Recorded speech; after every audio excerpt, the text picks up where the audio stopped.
Amis cinophiles, bonjour. Alors aujourd'hui, deux missions. Première mission, ça va être d'aller chercher des gâteaux de lune au Paris Store ici à Strasbourg. Et deuxième mission, c'est de vous proposer de visionner un extrait gratuit de l'atelier mémorisation qui sort aujourd'hui. Alors, on va d'abord à Paris Store et ensuite on se retrouvera directement après pour l'atelier. Je vous souhaite un excellent visionnage et à très vite pour une autre vidéo. Allez, regardez, c'est parti.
Alors on va commencer tout de suite avec le module 1 qui sera une grosse partie de cette formation, même si on aura donc une seconde partie, peut-être même une troisième partie aussi pour compléter un petit peu tout ça, donc qui parlera aussi de la mise en pratique. La plupart des choses à étudier, ça va être dans ce module 1, je vous invite vraiment à prendre des notes, ça va être très très important, et dans un deuxième temps, je vous inviterai vraiment à mettre ça en pratique, parce que je sais qu'il y a beaucoup de gens qui visionnent les formations, qui disent c'est génial ce concept, c'est génial ce qui nous a sorti Cédric, mais ils ne le mettent pas en pratique. Donc moi mon but c'est que vous réussissiez, donc prenez bien des notes, comprenez bien, s'il faut passez-vous le module 2 fois, mais ensuite mettez en pratique. J'ai essayé vraiment de faire encore une fois, comme sur les 20-80 aussi pour les formations, c'est-à-dire que vous avez l'essentiel qui est ici, si vous mettez en pratique, eh bien vous retrouverez les résultats, et je vous ai pas mis trop de blabla en plus qui sera inutile. On va essayer de condenser ça donc en 1 heure, je vais essayer, je sais pas si je vais y arriver, mais bon, on va essayer, et donc pour avoir quelque chose vraiment d'efficace. Alors, les 5 principes, ça c'est super important, donc il y a vraiment plusieurs points là-dedans, peut-être qu'il y en a certains que vous connaissez, mais il y en a certains aussi que vous connaissez très certainement pas, il y en a certains que vous allez trouver bizarres aussi, et donc il y en a certains, donc je vous les mentionnerai aussi, qui pour moi ont tout changé au niveau de la qualité de mon apprentissage. Alors, bon, bien évidemment j'ai déjà un sacré niveau en chinois, mais ça m'aide aussi pour les autres langues que j'étudie, ça m'a beaucoup été utile pour réactiver mon allemand, et puis donc là je travaille aussi un petit peu de russe, c'est impressionnant. Bon, on va parler chinois, et on va parler de nos fameux 5 principes. Alors, le premier principe. Le premier principe, il faut que les choses que vous apprenez, pour pouvoir bien les mémoriser, eh bien il faut qu'elles soient mémorables. Vu comme ça, vous allez me dire, ça paraît logique, mais il y a des choses qu'on apprend, et elles sont pas forcément mémorables. Voilà, on les voit et puis elles passent comme ça et puis elles s'en vont tout simplement. Eh bien, si elles s'en vont, c'est pas parce que vous n'avez pas bien travaillé, c'est parce que tout simplement votre cerveau il juge pas intéressant de le retenir. Donc l'idée c'est pas juste de voir quelque chose et de vous dire je vais l'apprendre. L'idée c'est d'utiliser quelque chose qu'on a dans le cerveau qui s'appelle l'hippocampe et qu'on a tous d'ailleurs. C'est quoi? C'est un filtre.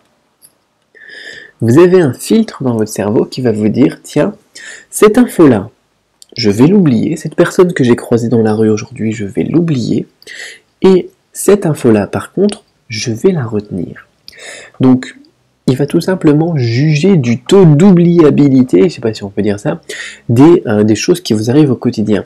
Et c'est quelque chose de génial, c'est très positif, parce que si vous vous souveniez de tout ce qui se passe dans votre vie, d'ailleurs il y a des gens qui ont des problèmes avec leur hippocampe, et on a fait des films là-dessus et tout ça, ils oublient rien du tout, mais ils passent une vie horrible.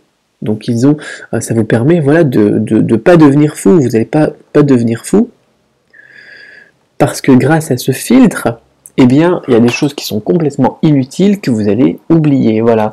Là, je sais pas, moi, sous le nez, j'ai une brique de lait de la marque Lactel, si vous voulez tout savoir, avec le numéro du code barre et tout ça.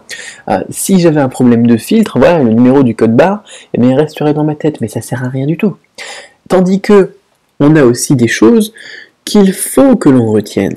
Voilà, quand vous voyez, je sais pas moi, vos parents, il faut quand même que vous vous souveniez que ce soit vos parents. Quand vous voyez vos amis, il faut quand même que vous réussissiez à vous souvenir de leur nom.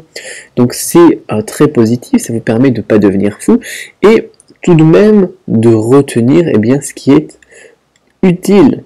Voilà. Ce qui est le point négatif de ce filtre, c'est que eh bien, si vous apprenez une langue et que vous voyez un mot et qu'on vous dit voilà ce tas de traits ici, je sais pas moi, par exemple ça, c'est le caractère de la vertu. Ok. Eh bien, si vous faites rien de plus, votre cerveau, il va justement utiliser ce principe, ce concept ici, donc là je le souligne, je le barre pas, ce concept ici qui va dire voilà j'ai vu un tas de traits, c'est bien sympa, mais si je vais retenir tous les tas de traits que je rencontre dans mon quotidien, eh bien on va devenir fou. Et donc il va juger que ce n'est pas utile, et du coup il va le virer tout simplement, ce caractère que vous venez d'apprendre. Parce qu'il n'y a aucun intérêt à apprendre un tas de traits comme ça, surtout si vous êtes en plus en Occident, parce que votre cerveau il va se dire, eh bien je suis en France, je sais que ce caractère ça veut dire ça, bon ok d'accord, sauf que ici on est en France et je vais pas avoir à l'utiliser, et du coup je vais pas le retenir, tout simplement. Donc les mots qui sont étrangers, peu importe que ce soit du chinois, de l'allemand ou du russe, ou de l'anglais ou n'importe quoi, peu importe ce que vous apprenez aussi, si ils vont aller naturellement, donc dans la partie à oublier de notre filtre, de notre hippocampe, ou je sais plus quoi, je crois que c'est l'hippocampe, enfin bon. Donc ce qu'il faut que vous fassiez, c'est que vous rendiez la chose utile, il faut que vous y ajoutiez du sens, il faut que vous y ajoutiez une connexion avec votre expérience personnelle. Pourquoi est-ce qu'on retient le prénom de ses amis et pourquoi est-ce qu'on retient pas le code barre de la brique de lait? Parce que il y a quelque chose, il y a un lien avec vous, un code barre d'une brique de lait, il n'a aucun lien avec vous. Tandis que vos amis, eh bien, ils ont une connexion avec votre expérience personnelle. Voilà. Donc, le plan maintenant, le plan d'action pour transformer une info oubliable en une info à ne pas oublier, ça va être tout simplement donc de travailler sur 3 ou 4 étapes. Qui sont les étapes naturelles donc, sur lesquelles notre cerveau travaille aussi. Donc la première chose, c'est d'apprendre le son. Notre cerveau, il travaille beaucoup avec de l'auditif et du visuel. Il travaille plus avec du visuel qu'avec de l'auditif. Mais on va travailler par étapes d'importance. C'est-à-dire que la première étape, pour passer le filtre, on va dire, voilà, on va dire par exemple, ici vous avez 20% de chance, donc ça c'est un exemple complètement, j'en sais rien exactement. Donc ici vous avez 20% de chance de le retenir, ici vous avez 50% de chance de le retenir, ici vous avez, je sais pas moi, 95% de chance de le retenir. La première barrière c'est le son. C'est-à-dire que si vous voyez un caractère, donc supposons par exemple notre fameux caractère de la vertu ici, je suis en train de m'étrangler, ouais, notre fameux caractère de la vertu ici, si vous ne savez pas le prononcer, s'il n'y a pas de son, eh bien tout simplement, et que vous avez que ça, eh bien ça passe pas le filtre, tout simplement. Si vous voyez ça et qu'il se passe rien du tout, qu'il n'y a rien d'autre, eh bien c'est tout simplement foutu. Donc la première chose sur laquelle il va falloir travailler, c'est le son. Et donc il faut pour ça que vous appreniez le système de son du langage, donc en l'occurrence, ce qu'on appelle la transcription pinyin, mais c'est surtout bien la prononciation. D'ailleurs, il y a eu un atelier prononciation là-dessus. Donc si vous l'avez fait, vous avez déjà une aide pour ancrer les choses mieux dans votre cerveau si vous savez bien les prononcer. Donc si vous vous dites voilà ça c'est 2, et puis le 2 c'est comme 2, comme je sais pas moi, vous pouvez lier ça à quelque chose qui existe dans votre cerveau, vous pouvez dire bon ça ressemble un petit peu au chiffre 2 ou n'importe quoi, peu importe. Une fois que vous avez vu ça, une fois que vous avez vu tout simplement le son, vous avez plus de chances de le retenir. Voilà. Ensuite, deuxième étape, ça va être de relier la chose à une image plutôt qu'à un mot. Donc plutôt que de dire voilà, ça, ici, c'est le caractère de la vertu, et donc plutôt que de le relier à un mot, votre fameux caractère de la vertu et se dire, voilà, ici, vous avez un beau caractère, je vais bien vous l'écrire une fois, égale vertu, et de vous faire une liste de vocabulaire avec ici les caractères et ici les mots en français, vous allez accrocher une image. Donc vous pouvez mettre le terme en français si vous voulez, mais c'est même facultatif au final, on s'en fout complètement.